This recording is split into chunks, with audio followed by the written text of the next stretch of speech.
get it started. I'd like to introduce will.i.am. We're both the same age, and I remember seeing him in downtown LA, and it's amazing to see him here again. He's a founding member of the 7-time Grammy Award-winning band Black Eyed Peas. His philanthropic work includes founding the I Am Home Fund to help parent families from losing their homes, among other great organizations. You made a video that had 100 million views at a very strategic time in helping Barack Obama get elected. How did you think about that? Did you think that when you started on that it was going to have the impact? Did you think of YouTube and your own site as a way of distributing that message?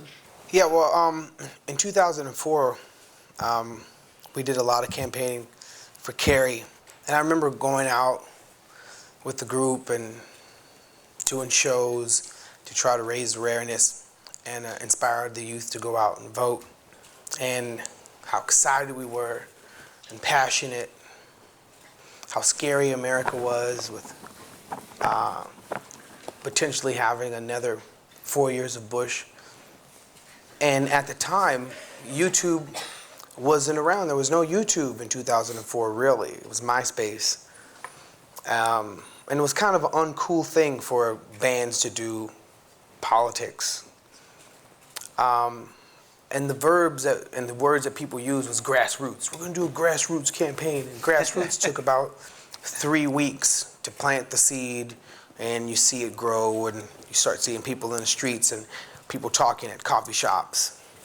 And in 2008, a whole new tool was around, and YouTube was it, where a group didn't have to rely on MTV to play videos. In fact, MTV didn't play videos. And the place to see videos was YouTube. And I remember after we did the video, I took it to the record company after we edited it. And the record company said, "This is cool, but we can't help you." So, "What do you mean you can't help me?" I said, "You can't use your machine to, support your candidate." So what are you talking about? They use their machine all the time. Fox, they got all crazy stuff on Fox. So we put it up on YouTube, and in 3 days, 20 million people saw it. And that was the first time you ever saw, that type of movement of youth sharing, adults sharing, mothers and daughters watching it before they went to school. We didn't do the video to get him elected. The reason why I did the song and the video was to get his speech taught in school. Right? To say, "Ooh, I want to get Obama elected, I'm going to do a song." Yeah, good luck. But I'm going to do a video so teachers could teach the speech in school. Yes, we can. That's the reason why I wanted to do it. When's the last time you've seen a politician speech taught in school since Kennedy, or a public speaker since Martin Luther King? That was the window of opportunity. So now in 2012, is YouTube the tool? I don't know, because people's appetite of content and the need to be connected is every minute would refresh on Twitter. You refresh it. You didn't have, that was in 2008. It wasn't a refresh button. It was email, "You got to check this video out," and you check it when you get home from work. Right? Now you have the work with you. You have your phone. Phone's more powerful than your computer. Phone's more powerful than the computer in your car. Your house is the dumbest thing you have. There's no brain in it. Right? The house is pretty dumb. So the phone and your tablet is the smartest thing, right? So it's everywhere. You take it with you. So that refresh button. So how do you, what is tomorrow when it comes to keeping people's attention? Your attention span is, people's attention span is, you can say something real big, tomorrow's going to happen. Whoop, guess what? Come Tuesday, they forgot about it. Right? So that's what I'm trying to figure out, how to keep it on the wall. When you throw it and it sticks, how does it stay there? So the messages that you're talking about, it's more about the message than the technology. The technology is secondary to whatever you're trying to say? Well, no, see, technology and information is so fast and it's so crowded that people's attention span on serious issues, it comes and it goes real quick. right? Everybody thought, what? The iPhone tracks, the iPad tracks everything you do. People were afraid, and then 2 days later, they're like, whatever. You thought people were gonna go panic and throw their iPhone away. There's like privacy, whatever. Like people don't care anymore. It's like, what do they really care about? Because they've been bombarded with so much information, so much emotion, so much scare, so much terror, so much that you're desensitized to the world. And that's the scariest thing I feel. I fear that people are desensitized to everything. Like to his point, as far as this new technology, it's superior to yesterday's technology. And when it comes to brands and the audience, the most powerful thing in the planet is the youth. If they stop wanting to buy things, then what the hell are they going to be selling? So from TV to radio, RCA is responsible for television with NTSC and radio by making that a consumer product. From RCA's purchase of Victor's Talker Machine, which is now our Grammy, when the first gramophone came, that created a whole new industry. And that from that came distributions and contracts and the information that was stored on that lacquer, from Philips inventing the CD player or EMI creating the tape with magnets that read the information that was stored on that tape. An industry was spawned. And now distribution is sent on my phone. And it disrupts yesterday's business, right? Everywhere from watching a commercial and having TiVo, and now brands are trying to scratch their head and figure out what is my ad agency doing because people aren't watching TV, and the millions of dollars that I spend on commercials all the time and print ads, and nobody's buying magazines or even watching TV. Everything is disrupted. There's a big flux. So a way to enter is enable the youth to participate in curation, creation, marketing messages, so they could go in their community and help with the money, because they spend hundreds of millions of dollars on ads and marketing budgets. If they incorporated the customer or consumer and the youth, so they can make money and then take that money into their communities, they'll be doing a whole bunch of things because distribution is easy. You could reach 20 million people instantly. So the army should be the youth, right? Marketing agencies should not be marketing agents. They should be agents that market your message. And those agents should be the youth. So when you're starting on a new Black Eyed Peas record, are you thinking about making records? First, we're not making no more records. We're just making songs. Okay, well, songs. Okay, when you think about making a group of songs, do you think about it differently than you have in the past in terms of when you started, you would just make a record? Yeah, so we were in the studio. I remember I was telling Apple, Taboo, and Fergie when we were making The End, I was like, when we released Monkey Business in 2005, we sold 12 million albums. And we started recording The End in 2007. And I'm like, guys, it's going to be impossible for us to sell records when there's no record stores. So The End. How in the hell are we going to... So that's the reason why we called the record The End. So I said, instead of making songs for radio or making songs to be sold, we should make music for life.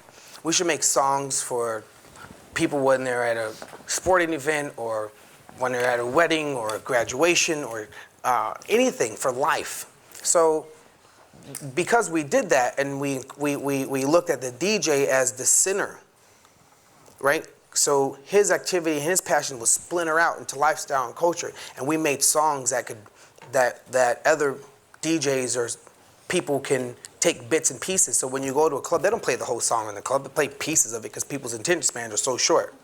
So we make little components for people to use. So by doing that, we sold more records on The End because it was effective for the time than we did when there was record stores, right? So you have to rethink everything. A song for 3 minutes, that was yesterday. Have you guys had a similar thinking in how you approach a record? Mr. Handman. DJ? Okay, what do you got? I'd like to ask something just regarding the center of this conversation. We're all here to celebrate empowerment of youth. That's my understanding of this event.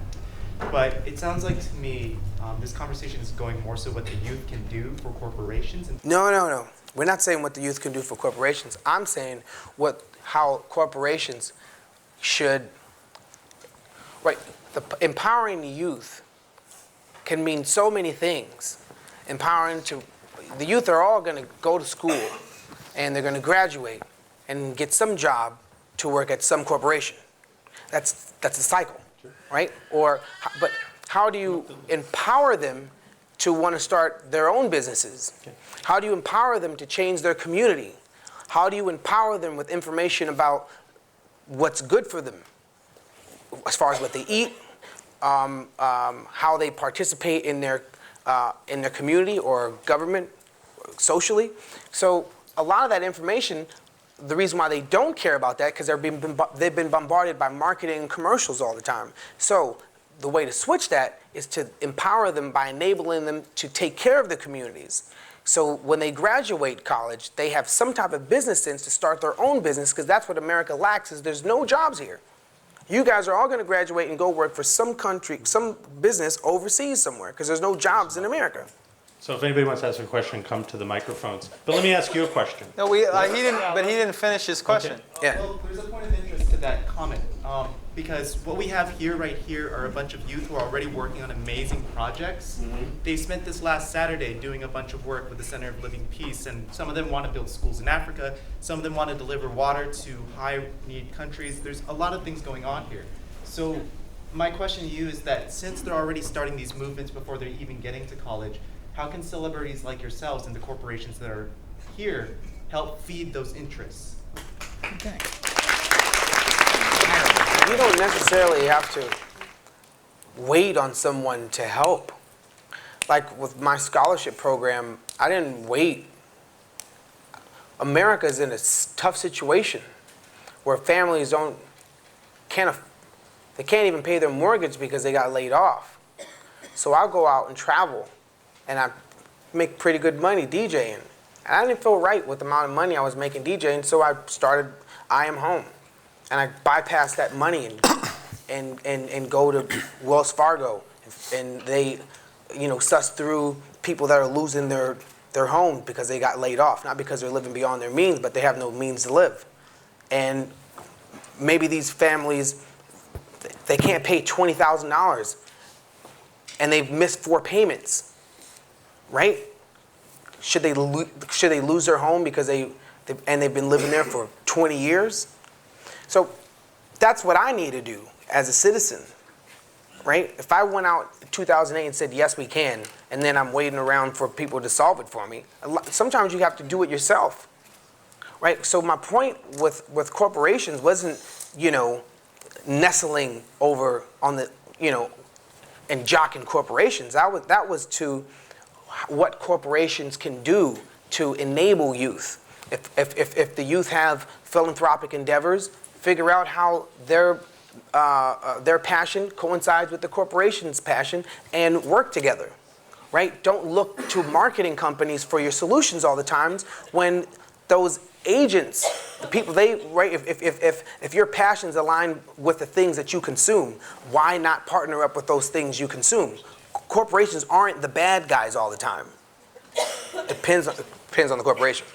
Okay, so let's take a couple of questions. What's your question? I'm Judy Hu, and I work for GE, and I just wanted to ask Will, and really all of you, when I heard your video that you did for our president, I thought it was overwhelming, incredibly emotional, incredibly powerful. And this morning we spent a lot of time talking about the Middle East in our PTTOW conference, and it's on the cusp of so many extraordinary possibilities. And it seems to me that music can be a way to inspire people, to inspire the youth, and particularly to inspire the youth around the world who are trying very hard to change the worlds that they live in. So I kind of wanted to ask you all, have you thought about what you've been doing to inspiring people beyond the borders of America? Doing things to inspire people to do things. Writing songs. If I'm inspired to write a song, I will, but I don't want to force, social cause music just on the whim because it's a powerful thing to do. I think doing something, to inspire the youth to do something is just probably more important, and to turn it as loud as possible. You know, I'm proud of the work I do with my scholarship and the mortgage program. And if I'm inspired again, like I was last time, I'm gonna answer that call and write another song.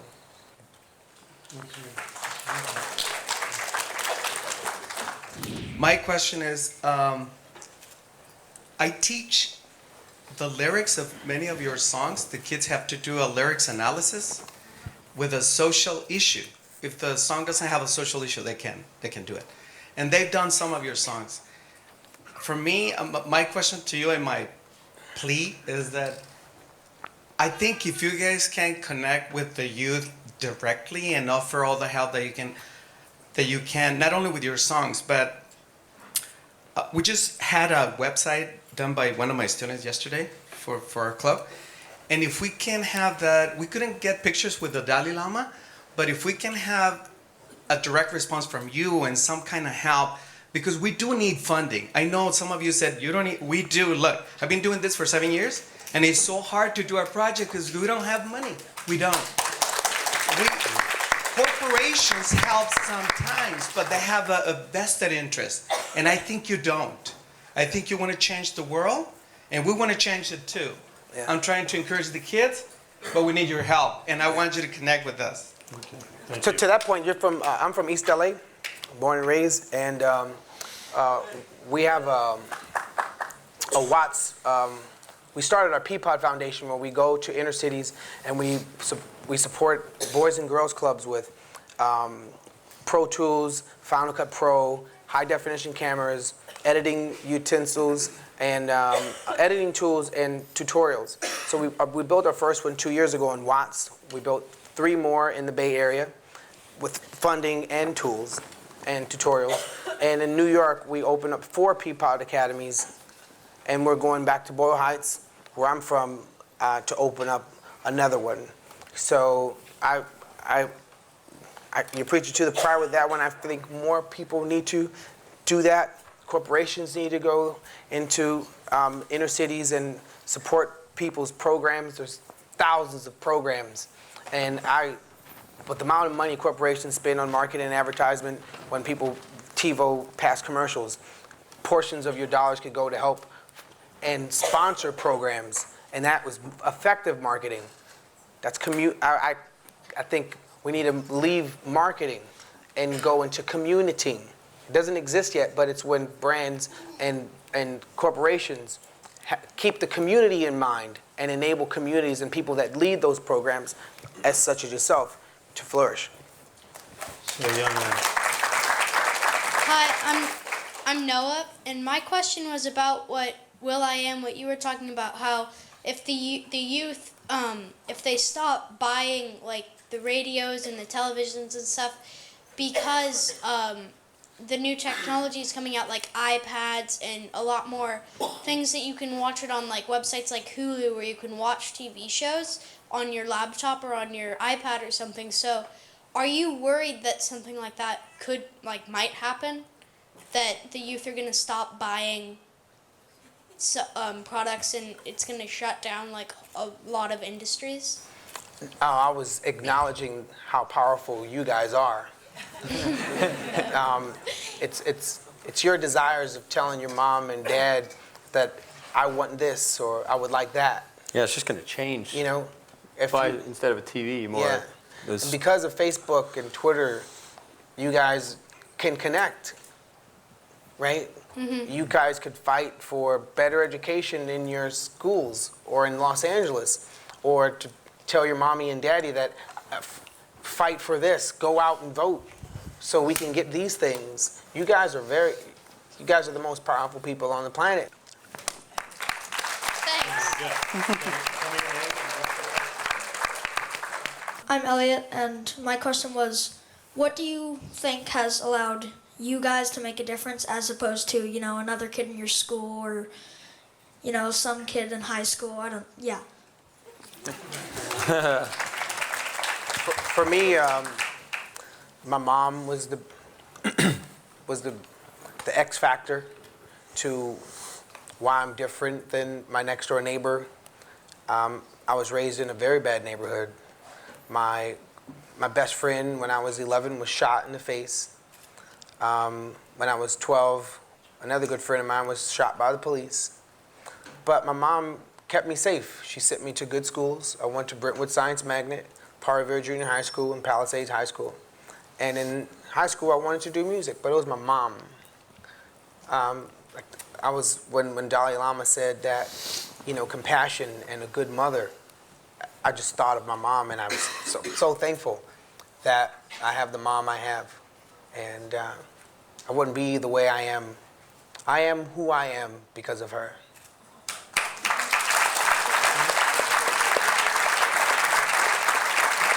Well, I think everyone in the room pretty much has dreams. And I was just going to ask any of you guys if you still have dreams and, like, if the dreams and hopes you thought about when you were small, are you satisfied with it now? Or is there any dreams you still want to achieve that you haven't yet? Any future plans or goals?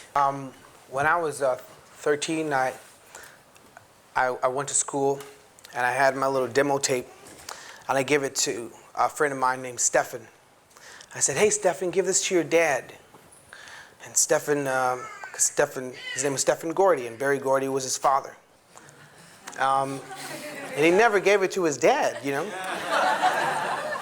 And then 2 years ago, I was at a dinner honoring Doug Morris, and I leaned over to Barry Gordy and said, you know, when I was in the 9th grade, I gave my demo to your son. He never gave it to you, but I just gave your son a record deal signed to my label, LMFAO. And it made me realize that at 34, if I was to meet the 13-year-old version of myself, I would tell him, thank you for dreaming, and we made it. And now I have other dreams. And to all the youth, you want to dream the biggest dream you could dream, and then dream how to make that dream a reality.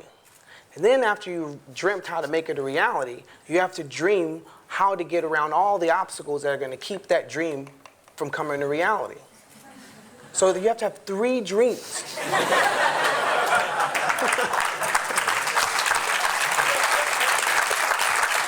Hello, my name's Austin, and I had a quick question for any of you. What led you guys to your passion, and do you think that impacted you greatly to make a change in the world? Mine was by default. My mom liked to sit on the beach and get a suntan. And so That's amazing. there was not much. I didn't have much choice. No, I had no choice. I had to surf. Mine was, I had a choice. You know, when you're poor, I remember, how old are you? I'm 12. When I was, what grade is that again? 6th grade. When I was in 6th grade, I had a teacher by the name of Mr. Wright. And Mr. Wright at Brentwood Science Magnet School said, we have to turn in canned foods because we're doing a food drive for the poor people. So I go home and I tell my mom, Mom, we got to turn in canned foods for the poor people. So my mom says, Willie, you ain't turning no canned foods, right? So make a long story short, Brent and Brad and all the people from my elementary school came to my house on Thanksgiving and brought canned foods to my house. And that's when I realized that we were poor. I didn't know that. I had no concept of poor because everyone next door to me were poor. But I went to rich schools. I was part of the magnet program. And when you're in the ghetto, you have a choice of being a gangster, sports, or picked on because you're not a gangster or sports. So I chose music. And I dressed the way I dressed because people can identify me that he's not a part of the gang. So I always dressed loud colors and funky little style because they didn't mess with me. It was a way for me to be safe from drive-bys or drugs. So music was by default, but also out of survival. And then people encouraged me. Wow, you're really good. And that gave you confidence, you know? And I remember telling my mom when I was 13, I'm gonna buy you a house. So then she told me, don't make promises you can't keep, right? So if you're gonna do something, you better do it. You know, you have to do it. There's nothing in your way. No is just pause, right? And you want to show the people that said no, as long as you're not doing something that's going to hurt somebody, you want to look at them and, you know, not to tease them that you achieved it, but that you can do anything you put your mind to. Did you get her the house? I bought my mom a house, grandma house, aunt a house, uncle house. And to her point, putting your own skin in the game. Because if you're not willing to put your own skin or your own money, someone else isn't going to put their own money in it. For example, there's this inventor by the name of Dean Kamen. Great dude, created Segway, the Sterling engine, which is a refrigerator in reverse, takes hot air, hot water, cold water, compresses it, makes electricity. The water purification system, any liquid you put in it makes clean drinking water. Great guy. And he has this program called US First, where he teaches kids from the age of 9 to 18 robotics, mathematics, science, and technology. I met him, and he said, hey, I want you to help me with US First. I said, what's US First? He said, that's my point. I've been doing it for 20 years. I'm in 16,000 schools across America, and I need to make it louder. I said, I can help you make it louder. We're performing the Super Bowl this year. Why can't I take my group, the Black Eyed Peas, and perform at the Super Bowl of the Mind, his US First robotics competition? So we did that 3 days ago in St. Louis. And I told him I want to turn it into a TV show. I didn't ask him for money. I put my own money in.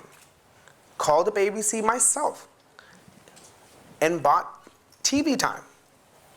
Got airtime August the 14th. On Sunday at 7 p.m. a back to school special. I don't even have enough title sponsor yet. But if you don't believe in it, you're not willing to do it, then who else? Who are you going to wait for? Who are we waiting for, really? So you have to do it. So now I'm at the risk of losing a whole lot of money. Because I produced it, bought the time with no sponsors. Like, I could lose like $3 million. Yeah. But I'm not. So if anybody in this room is interested in sponsoring that, well, that's the end of our time together. No, these kids have been waiting. Oh, well, okay. It's about the youth. You can tell the youth no. So you can ask a question. There you go. I was sitting up there and I heard what you were saying about growing up, and it sounded like pretty hard compared to like my life growing up. And I wanted to say, if there was any moments when you felt like you just completely, like, there was a moment when you felt like there was no hope left in getting done whatever you wanted to. Yeah. And that I'm assuming if there was, what did you do that helped you get out of it? So I had this girlfriend by the name of, I swear to God, her name is Mada. I was 17 years old, she was Persian. And I used to drive my yellow Fiero all the way down to Irvine, right? And I used to hang out with Pat. And I used to look to Pat. I haven't seen Pat since I was 22, right? It's my first time, and he knows him. He invited him, and he probably didn't even know that I knew Pat. So I used to come to Pat, and I used to come down to Irvine, and I had friends, and I was like, I don't know if I'm gonna make it. And I got encouraged, and I used to look up to Pat, because Pat was 19 and had his own retail store. So I would look up to Pat like, wow, dude, this is your store? He's like, yeah, bro, you know, come down to Costa Mesa, dude. I'll put on a show for your band in the parking lot. So I went back up to LA like, yo, man, we got a show today. Are we getting paid? No, but my friend said we can perform at a store. And it was, thank you, Pat, like, for real, like, people like Pat, when you're, low to the flow and there's no place to go, some bro's like, yo, and you're like, whoa. Thank you.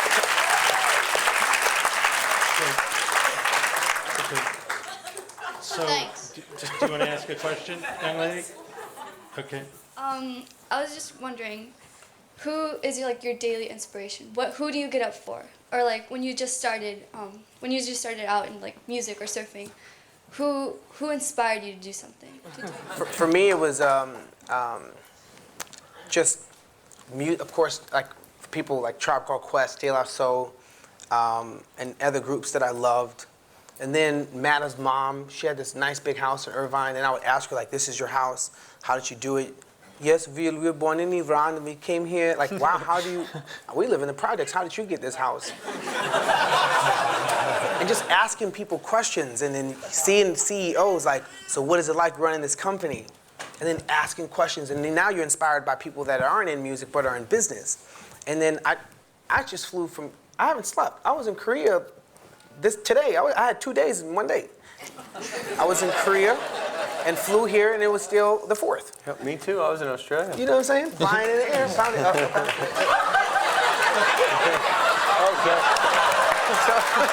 I'm asleep. I'm falling asleep. But, you know, asking questions, I remember I was just there, and there's this lady by the name of Mickey Lee. She's my new inspiration. You always got to find new inspirations, right? There's always going to be somebody that's doing it better than you're doing it. And if it's not in music, it's in business. If it's not in business, it's in philanthropy. If it's not, you have to look to always be open-minded on who's going to inspire you, who's going to be your muse, right, to make music, or who's going to be your muse to, you know, hang up inspiration in the walls of your mind like a museum.